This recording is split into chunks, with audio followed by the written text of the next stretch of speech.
Okay.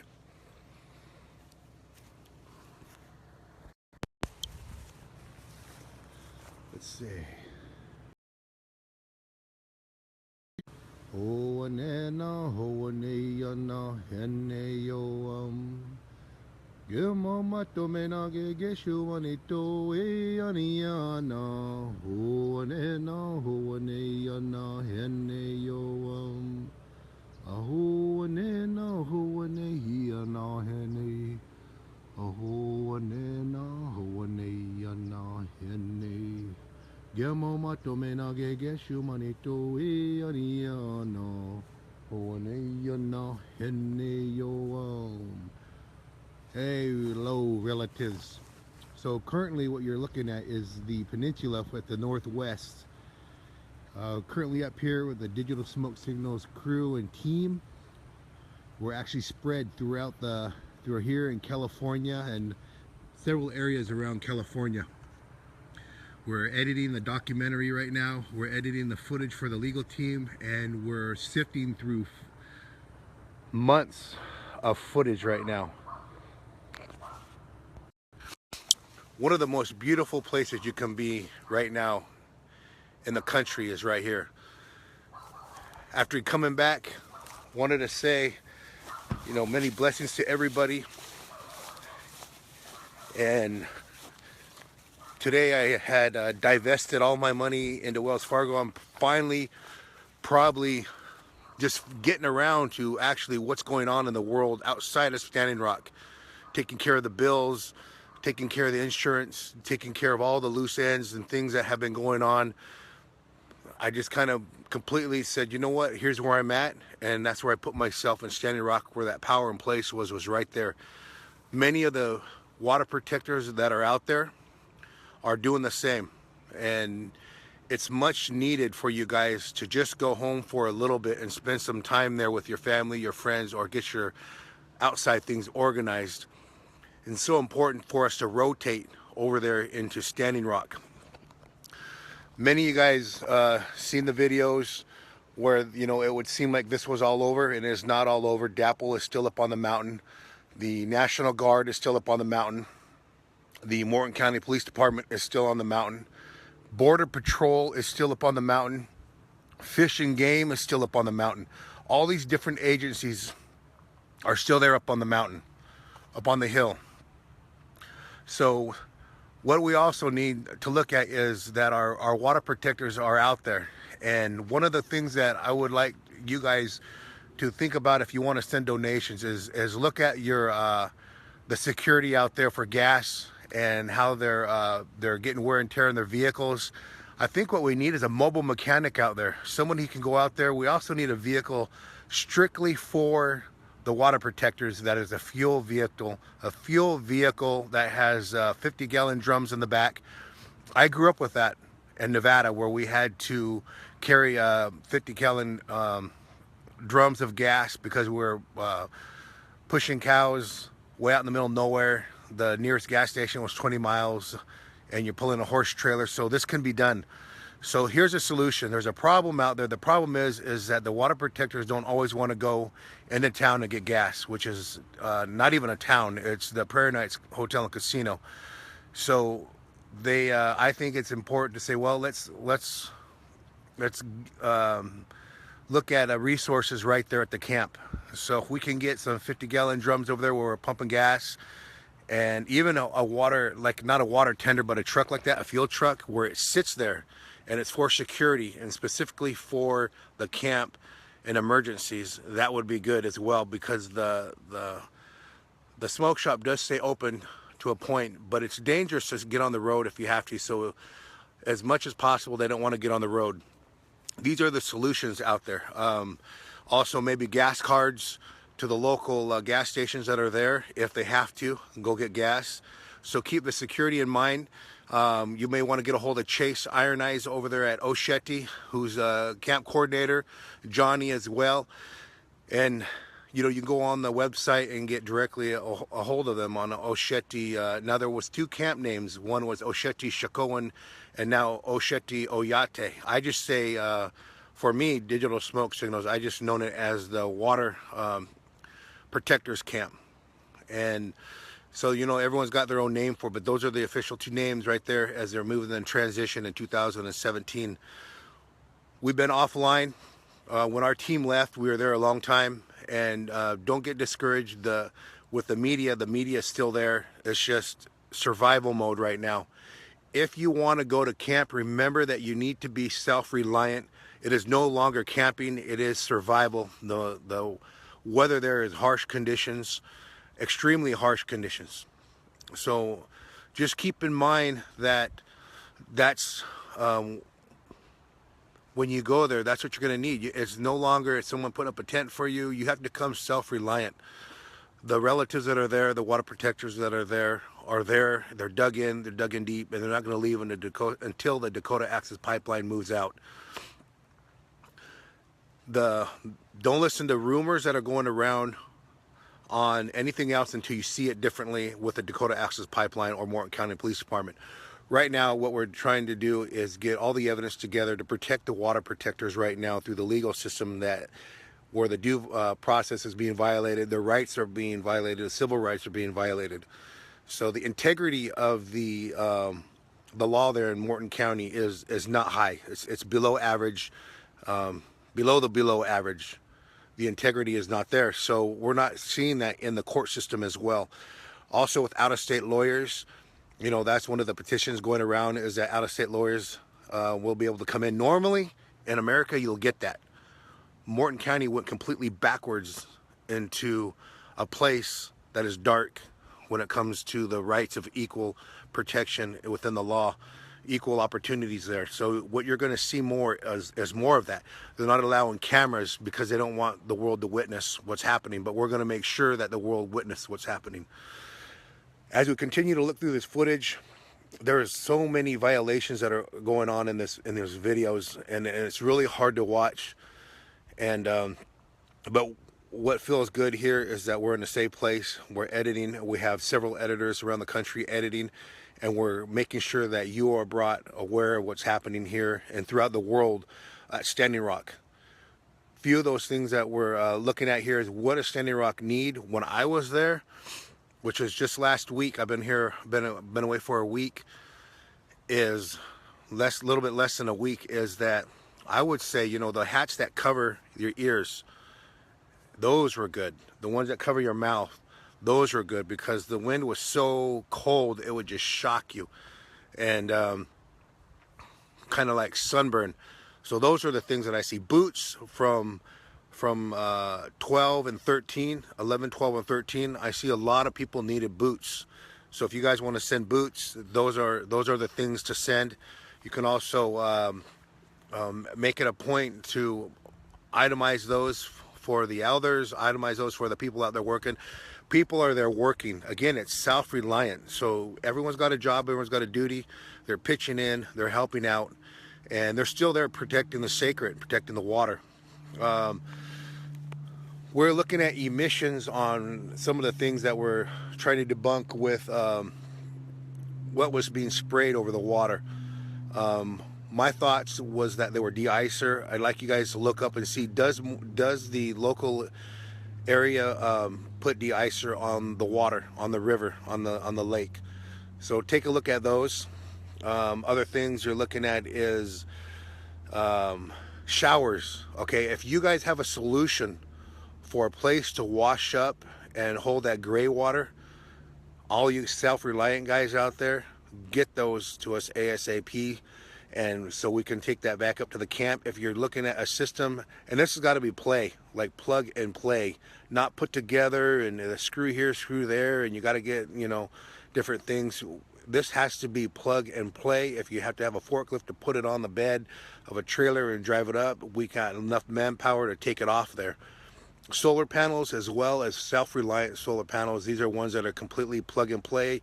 The negative goes right into the ground and it's ready to start accessing power. Again, it's negative 20, 30, 40 out there. Snowmobiles would be good, you know, for medics or anybody that's got to make sure everyone is able to get through the snow. If they can't get their vehicles out, the drifts are 5 feet deep, 6 feet deep. The front of the doors, to the tents get snowed in, so people got to walk around to make sure everyone's okay, the elders are okay. So this is one of the most powerful places you can be with community awareness, community self-reliance, and community cooperation and community participation in the daily events. So those are the things to look at. I believe they have a lot of tent heaters. So wood, on Osheti Shikoan website, you'll be able to see where you can donate wood. If you donate, there's 3 camps. There's Sacred Stones Camp, there is Rosebud Camp, and there's Osheti Camp. So they're all in line. And if you bring wood, preferably, you know, if you can cut it and bring it instead of just in logs, that is good too. But also, you know, I think it's better that, you know, it comes in not such a long, you know, like the whole tree. Maybe cut the tree in quarters so people can transport that wood over there and cut that wood. It is good to cut that wood and stay warm while you're cutting. It gives our young men purpose to take care of their elders, things like that. Yes. Okay. So strong wool socks. So keep in mind that myself, you know, now that I'm out here in the Northwest, I'm all right. I wanted to make sure that when I left, you know, the first day I was out, I was being followed. I went back and I waited for the storm and let those spirits cover my tracks as I left. And it was in the blizzard. So it wasn't the best time to leave, but it was the best time for me to leave. Many of our relatives out there, you know, are being harassed still. So we want to send blessings. I encourage you guys to surround yourself with cameras to make sure you document everything. And those are the things that we need to do. We're battling a billion-dollar corporation here, and they don't want their investment to leave. So we need to protect ourselves, protect our relatives, and educate the world that this is happening. Today I walked into Wells Fargo and divested. What little money I had in there was divested. So it was a start, one of many starts for me. And I think for you as well. Wells Fargo, Bank of America, and Chase Bank. So these are the few of the banks that are supporting the Dakota Access Pipeline. A credit union would be a place that you would like to go check out. So I'm not going to keep you guys on too long. Just to let you know that we are heading back. A little over a week, we're going to be heading back. And we're going to continue to document. I got court over there. And if you guys want to come visit me in the Northwest, Thursday, I'm going to be giving a lecture over at the law office at the University of Washington, the law and class, and we're going to be talking about the no DAPL experience and the legalities that, you know, I went through and the violations that the Morton County Police Department violated civil rights and human rights, and we're going to show video to them. And these officers showing how they covered up their badges, how they wouldn't give names, how they went from being a part of the prayer in the beginning. Now these guys, they were a part of the prayer, taking that medicine, taking that water, and shaking hands in the very beginning. We got footage of all that, to violent profanity, laughing while they were hurting people with shooting rubber bullets at them. These same people, and they know who they are. We know who they are. We see them every time they come. They're recognizable, especially when you're doing media. It's like I know them. And we got a guy on there. I'm not going to name his name. He's an officer. If you guys look back where I was chasing Morton County, where they were, I didn't know who they were at that time, but they were taking pictures of our children over at the school, and I call it in as predatory activity. And that's when the guy that was filming with his phone, he is the same guy that was filming at the North Camp during the eviction time.